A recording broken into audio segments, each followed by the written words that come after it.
Welcome back to yours truly, Dux Outdoor and Tech TV. Now, today we kind of have two kind of somewhat coveted pocket pistol, as what I would call them. Well, I prefer to refer to them as pocket puppy. Now, I just created holsters for these two beauties, wifey and matey. All right, now I go over the details about the firearm because the intent today is to do a side-by-side shootout with these two firearms, right? So this is your Ruger LCP 380, and this is your Smith & Wesson Bodyguard. I think, at least in my perception, these two firearms are the premier pocket pistols, if you will. Now, what came up as an issue was getting a holster. I believe in holsters, right? So, getting a holster for these two firearms was very tricky because the only thing that's available for these firearms are these pouches, which sucks.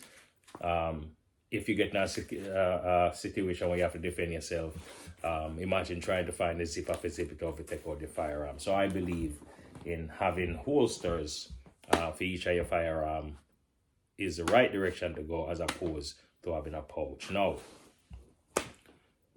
acquiring holsters for these firearms, I like customized stuff. I don't like my stuff to be the proverbial cookie cutter type stuff. So I make my holsters. So I just made these two holsters, which I find to be pretty neat for these two firearms. Now they work pretty effective. This one here was pretty tricky because again it have the inverted area here. This presented a challenge in creating a holster that was somewhat sleek but allow you to have a draw, but have a very sleek holster. So what I had to do was to build the holster, ignore it not coming out, and then at the end, kind of gently heat the holster and use my finger and pry out this here and make somewhat of a channel, so the firearm can easily go in and be taken out. All right, so that's it.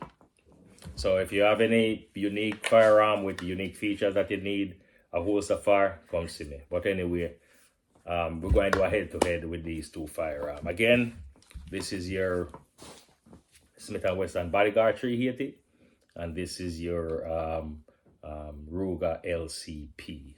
They are both 380 firearms, so we're going to make certain we clear them before we start the review.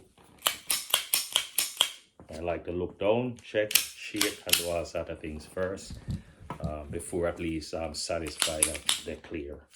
So sorry, shake.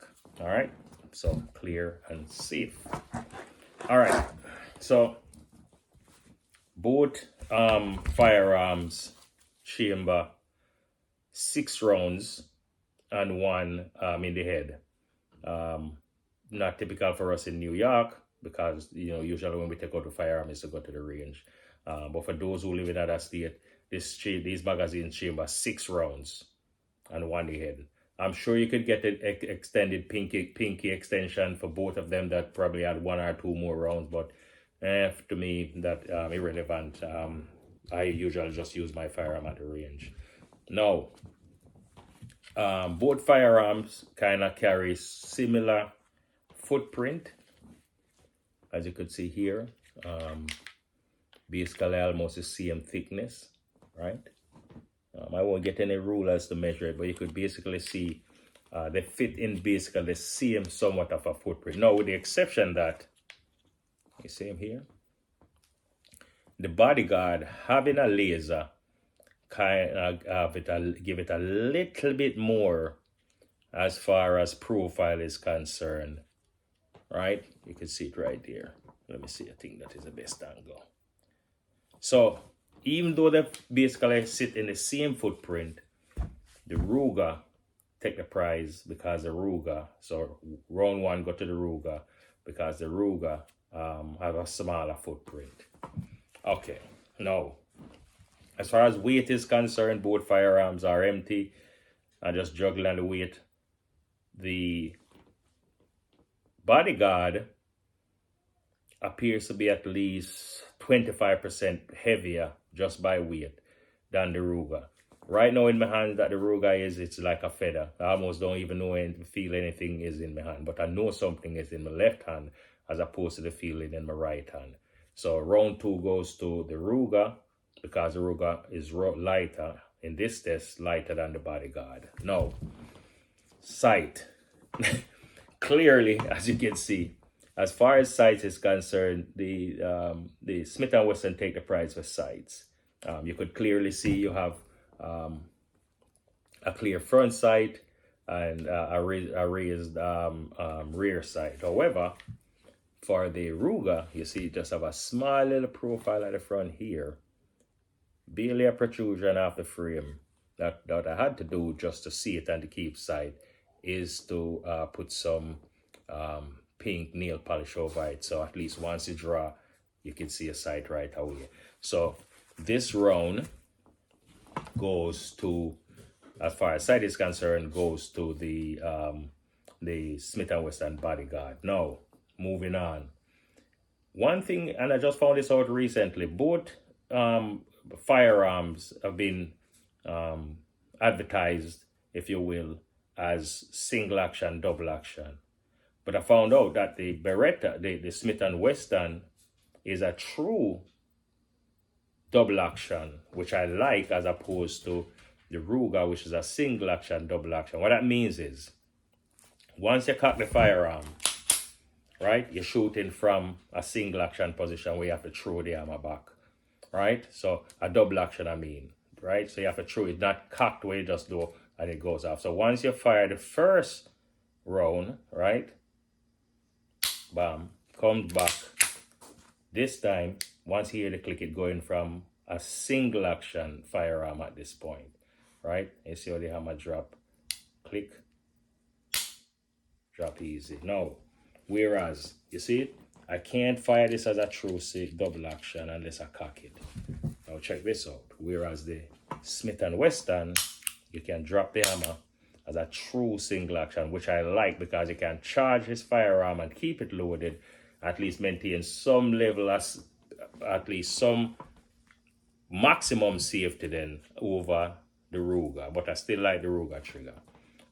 So that round, as far as action, goes to the Smith & Wesson. Now, the Smith & Wesson, again, just following up on the sights, have a laser. So in addition to having a raised sights, it have a laser. So that kind of gives you a little bit more advantage, if you will, over the Ruger. And you know, there is a downside to it, again, because it had weight and it had dimension. So you tell me which work for you. Do you need the sight that much? Or your weight and concealability work more for you? As I always said, tell me what the mission is and I'll pick my firearm. Don't just say which firearm you think is the best firearm for do what.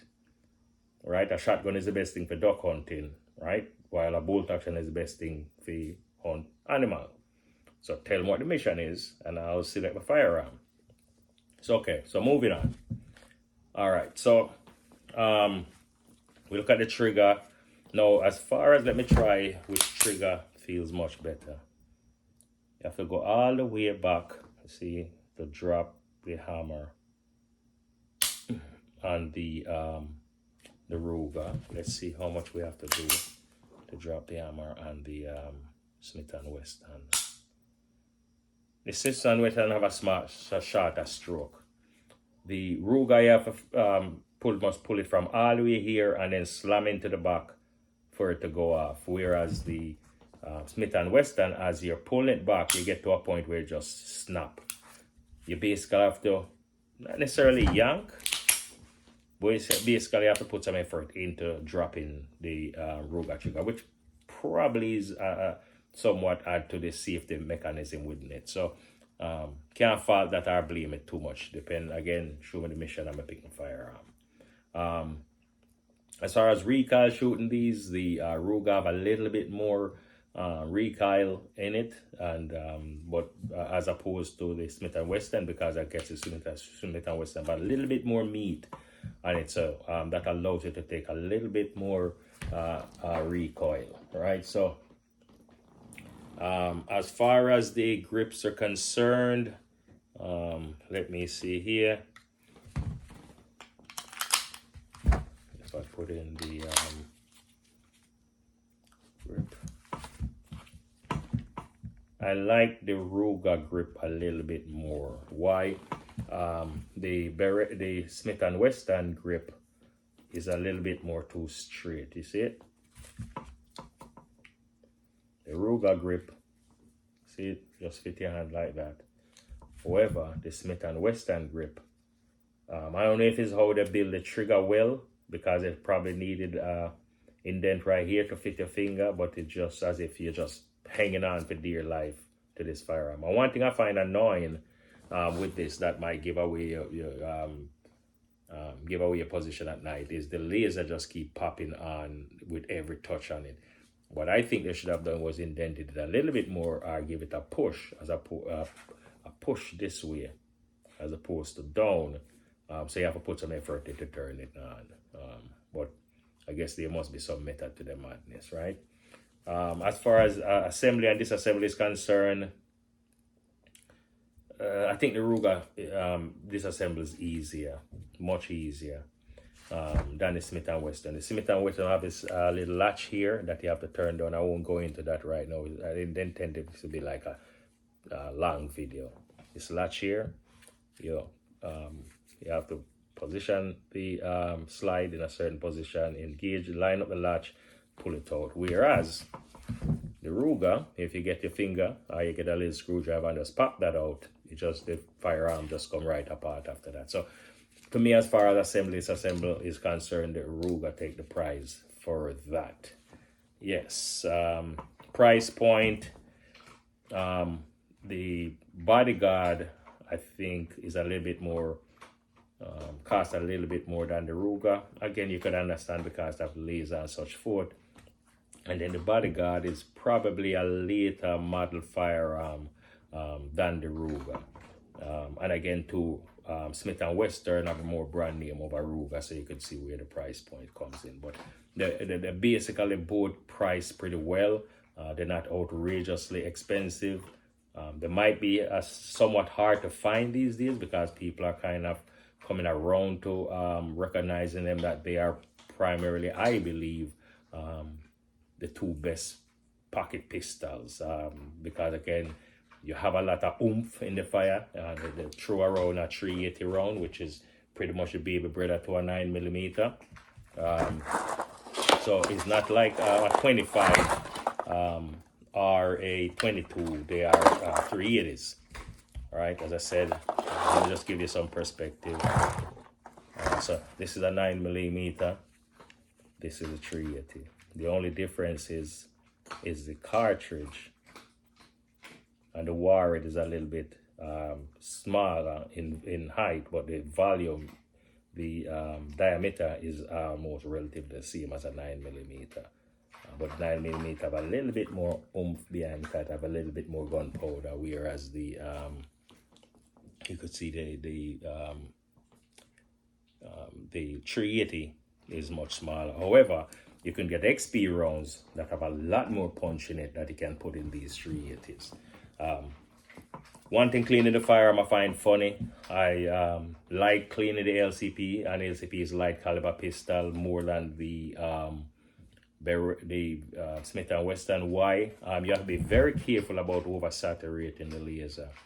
If you disassemble it, you can see that the laser, it doesn't to me appear to be waterproof, where you can just saturate it with oil and you're good to go. So if you decide to get this firearm, be careful because when you clean it, because you may oversaturate it and kill the laser system in it. That is very possible, so I'll be careful. And another thing, one thing I take the prize, again, showing the mission. If I'm going outdoors, I'm taking this. Why? Because if it rain or there's a heavy moisture, I wouldn't want to lose a laser system to that. So again, you can see, so show me the mission, show me your weapon. But overall, if I had to make a selection between both firearm, I would go with the Ruger any day easily, hands down.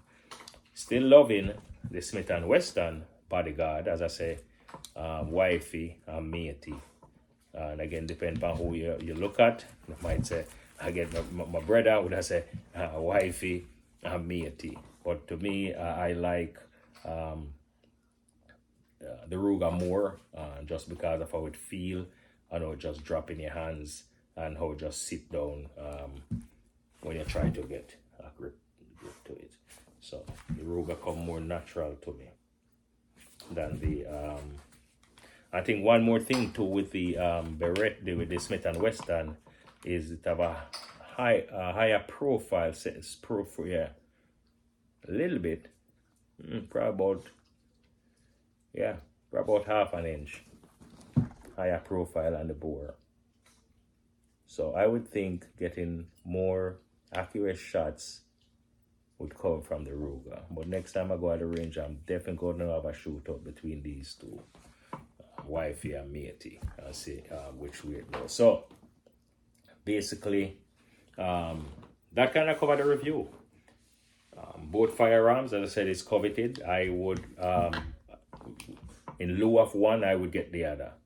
But if I had a choice, I would go with the LCP as my choice over the Smith & Wesson Bodyguard, for the reason that I've just illuminated that earlier. So again, thanks for watching Duke's Outdoor and Tech TV, and stay tuned, and hope you enjoyed the video. Peace.